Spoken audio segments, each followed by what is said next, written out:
आज इस ऐतिहासिक संविधान सदन में आप सब इस माटी में पैदा हुए जन जन के नायक, लौह पुरुष, आधुनिक अखंड भारत के निर्माता सरदार वल्लभ भाई पटेल की जयंती के इस शुभ अवसर पर पधारे हैं। मैं आप सबका इस संविधान सदन में हार्दिक स्वागत करता हूं, अभिनंदन करता हूं। आप जिस स्थान पर बैठे हैं वह स्थान हमारी आज़ादी का गवाह रहा है। जिस स्थान पर आप बैठे हैं वहां पर संविधान सभा ने एक लंबी बहस, लंबी चर्चा, लोकतांत्रिक मूल्यों के आधार पर संविधान का निर्माण कराया। ये वह जगह है जहां सरदार वल्लभ भाई पटेल ने बैठकर संविधान बनाने में अपनी महत्वपूर्ण भूमिका निभाई। इस केंद्रीय कक्ष के इस संविधान सदन में आज आप बैठकर सब गौरवान्वित महसूस कर रहे हैं, जिस जगह पर हमारे देश की स्वतंत्रता की आज़ादी के लड़ने वाले नायक और आज़ादी के बाद नए भारत के निर्माण में जिन्होंने भूमिका निभाई, उस जगह आप बैठकर आज सरदार वल्लभ भाई पटेल को याद कर रहे हैं। मुझे खुशी है कि आपने सरदार वल्लभ भाई पटेल के बारे में जो विचार रखे, जो मनन चिंतन, उनके ऐतिहासिक पृष्ठभूमि के आधार पर आपने जो अपने मतों का व्यक्त किया, मुझे ऐसा लगता है कि मेरी ये युवा पीढ़ी सरदार वल्लभ भाई पटेल की प्रेरणा से, उनकी जीवन गाथा से, उनके जीवन दर्शन से आज भी प्रेरणा लेकर देश और राष्ट्र को गौरव पर पहुंचाने के लिए कृत संकल्प है। इसके लिए मैं नौजवानों को बधाई देता हूं, शुभकामनाएं देता हूं।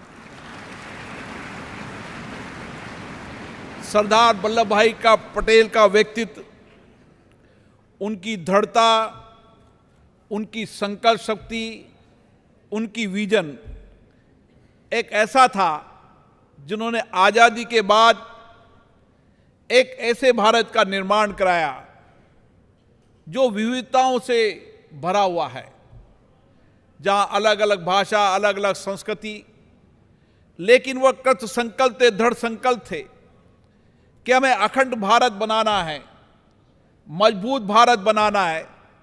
तो इस देश की छोटी छोटी रिसायतें, छोटे छोटे राजाओं के राज, कई बड़े निजाम, नवाबों के राज, उन सबको एक साथ मिलाकर हमें सबका भारत बनाना है, जिसमें सब धर्म, सब विचार, सब जाति के लोग रहें।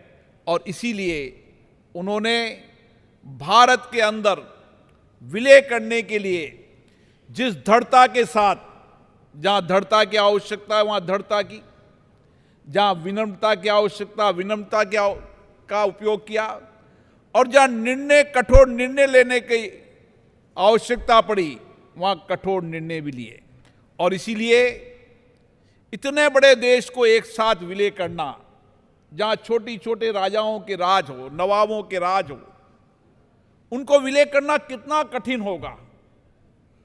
लेकिन उनके विचार, उनकी दृढ़ता, उनका नैतिक साहस इतना था जिसके कारण सब लोगों ने स्वेच्छा से विलय करने की सहमति दी, और जिन्होंने स्वेच्छा से विलय करने की सहमति नहीं दी, उनको नैतिक आधार पर निर्णय कर और उनको समर्पण करने के लिए बाध्य किया।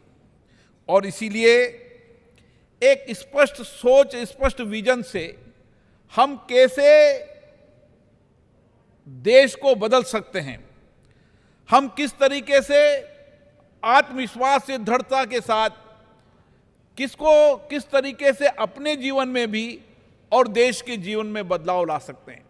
जब हम महापुरुषों की जीवनी को पढ़ते हैं, उनके जीवन दर्शन को समझते हैं, तो हमें भी प्रेरणा मिलती है कि कितना कठिन परिश्रम और कितना कठिन दौर होगा। जब आज़ादी की लड़ाई लड़ी उन्होंने, तो आज़ादी की लड़ाई में चाहे किसानों का आंदोलन हो, चाहे सत्याग्रह हो, और उस समय भी उन्होंने एक दृढ़ता के साथ आंदोलन किया, महात्मा गांधी के विचारों से प्रभावित हुए और देश में अलग जगाने का काम किया। लेकिन आज़ादी के बाद जब देश आज़ाद हुआ तो कई सारी हमारे सामने चुनौतियां थी, कई सारे हमारे सामने संकट थे, लेकिन किस तरीके से चुनौतियों, संकट के बाद भी इस भारत को बनाने में उनकी भूमिका हम सबके जीवन को नई प्रेरणा देती है।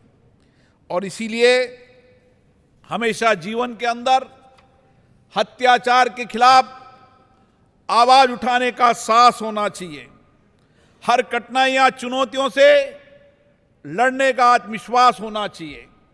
हमारे जीवन के अंदर जो संकल्प, जो सपने देखे हैं, उन संकल्पों को पूरा करने के लिए नैतिक साहस होना चाहिए। तो निश्चित रूप से एक दिन हम उसकी सफलता प्राप्त करते ही करते हैं। आपके व्यक्तिगत जीवन में भी आप देखते होंगे, जो सपने आप देखते हैं, उन सपनों को पूरा करने के लिए आपके पास अगर साहस है, दृढ़ इच्छा शक्ति है, आत्मविश्वास है, तो आप बड़े से बड़े, कठिन से कठिन काम को भी सरलता से, सहज रूप से पूरा कर लेते हैं। यह हमारे व्यक्तिगत जीवन के अंदर हमेशा महापुरुषों से हमें प्रेरणा मिलती है। इसलिए भारत के अंदर महापुरुषों की जयंती मनाने का हमारा उद्देश्य यही है कि ये माटी, ये धरती जिसने बहुत सारे महापुरुष पैदा किए, जिस धरती पर कई आध्यात्मिक धर्म के लोग जिन्होंने देश और दुनिया में बदलाव का रास्ता अपनाया, इस धरती पर वो लोग हुए जो आज भी उनके संदेश, उनके विचार दुनिया को दिशा देते हैं।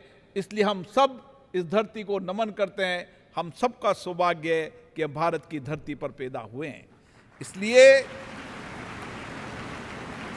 इस विशालता, विविधता वाले देश के अंदर हमने लोकतंत्र को सशक्त किया, मजबूत किया।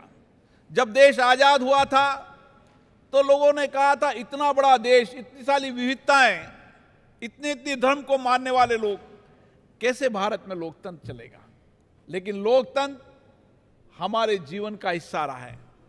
लोकतंत्र, मदर ऑफ डेमोक्रेसी, भारत की पहचान रही है, संस्कृति रही है, विचार में रही है। आप जब मदर ऑफ डेमोक्रेसी को देखेंगे, कितने साल पहले हमारे वेदों के अंदर, हमारे लेखों के अंदर, हमारे शिलालेखों के अंदर कितने ऐसे विचार लिखे हैं, जब हम गांव के अंदर, उस शहर के अंदर सभा समिति के आधार पर निर्णय करते थे। इसलिए लोकतंत्र हमारे आचार विचार में रहा। और दुनिया के अंदर ये सब दुनिया देख रही थी कि इतने बड़े देश के अंदर लोकतंत्र सहज रूप से चल पाएगा, नहीं चल पाएगा। लेकिन आज हमें गर्व है कि लोकतंत्र हमारी ताकत है, सामर्थ्य है। और इस लोकतंत्र के माध्यम से इसी केंद्रीय कक्ष में हमने संविधान सभा के माध्यम से संविधान का निर्माण किया। इसी केंद्रीय कक्ष में बैठकर हमने देश के आर्थिक, सामाजिक परिवर्तन करने के लिए बड़े बड़े निर्णय लिए। आज 75 साल बाद हम दुनिया के अंदर कह सकते हैं, भारत हर क्षेत्र के अंदर आगे है। भारत के नौजवानों की सामर्थ्य, उनकी सोच, उनका चिंतन, उनका इनोवेशन, उनकी समृद्ध ताकत है कि आज दुनिया के अंदर भारत नेतृत्व कर रही है, तो आप जैसे नौजवानों के कारण कर रही है। इसलिए नौजवान साथियों, ये 25 साल हमारे जीवन में महत्वपूर्ण है। आपकी उम्र 18 साल है, 20 साल है, 17 साल है। 25 साल इस भारत के नवनिर्माण के हैं और हमें सरदार वल्लभ भाई पटेल के विचारों पर लेकर चलना है। हमें ऐसे दूरदर्शी नेतृत्व जिन्होंने भारत को एक नया विजन दिया, जिन्होंने भारत के सामर्थ्य, शक्ति, ताकत को बढ़ाया, ऐसे विजन और दूरदर्शी नेतृत्व वाले प्रधानमंत्री माननीय नरेंद्र मोदी जी आज देश में नेतृत्व कर रहे हैं। ये हम सब के लिए गौरव का विषय है। इसलिए मैं आपसे आग्रह करना चाहता हूं, आज हम यहां से नई प्रेरणा लेकर जाएं, नई ऊर्जा लेकर जाएं, नए आत्मविश्वास लेकर जाएं। हमारे स्वतंत्रता सेनानियों और जिन्होंने देश के बाद नवनिर्माण किया, उनके विचारों से ओतप्रोत कर जाए। देश हमारे लिए सबसे पहले है और इस देश को आगे बढ़ाने की जिम्मेदारी मेरी है। मेरे कार्यों से, मेरे व्यवहार से, मेरे नए विजन से, सोच से, मेरे हर काम से देश आगे बढ़ेगा। अगर देश का हर व्यक्ति सोचे कि मुझे देश को आगे बढ़ाना है, जिस क्षेत्र में भी काम कर रहा हूं, जहां भी पढ़ रहा हूं, तो मैं अच्छी पढ़ाई करूं। अगर मुझे दुनिया के अंदर सबसे बड़ा आदमी बनना है तो इस संकल्प के काम करूं। ये जब सब देशवासी एक साथ सामूहिकता के साथ छोड़ेंगे तो देश आगे बढ़ेगा। और यही हमारा संकल्प है कि हम सब लोग, चाहे स्कूल में पढ़ते हैं, कॉलेज में पढ़ते हैं, लेकिन हम दुनिया में सबसे आगे हैं और मेरे से बड़ा आत्मविश्वास और दुनिया में बदलाव लाने की सामर्थ्य और शक्ति मेरे में है। यही संकल्प लेकर जाना है और मुझे आशा है ये संकल्प आपके जीवन में नई दिशा देगा, नई प्रेरणा देगा। मैं आपको पुनः सरदार वल्लभ भाई पटेल की जयंती पर बहुत बहुत हम नमन करते हैं।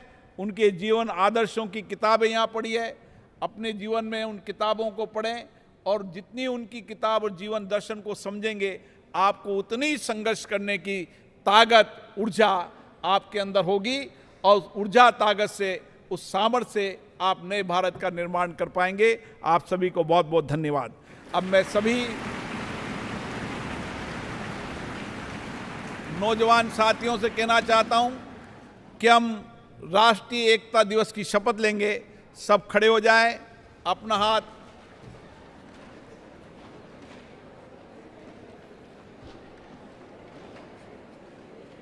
मैं बोलूंगा, आप दोहराना।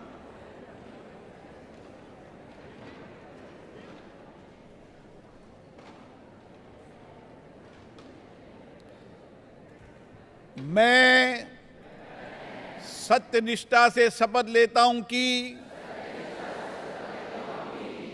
मैं राष्ट्र की एकता और अखंडता और सुरक्षा बनाए रखने के लिए स्वयं को समर्पित करूंगा और अपने देशवासियों के बीच ये संदेश फैलाने का भरसक प्रयास करूंगा। मैं शपथ लेता हूं कि अपने देश की एकता की भावना से ले रहा हूं, जिसे सरदार वल्लभ भाई पटेल की दूरदर्शिता एवं कार्य द्वारा संभव बनाया जा सका है। मैं अपने देश की आंतरिक सुरक्षा सुनिश्चित करने के अपना योगदान करने का भी सत्यनिष्ठा से संकल्प लेता हूं। जय हिंद। भारत माता की, भारत माता की, भारत माता की।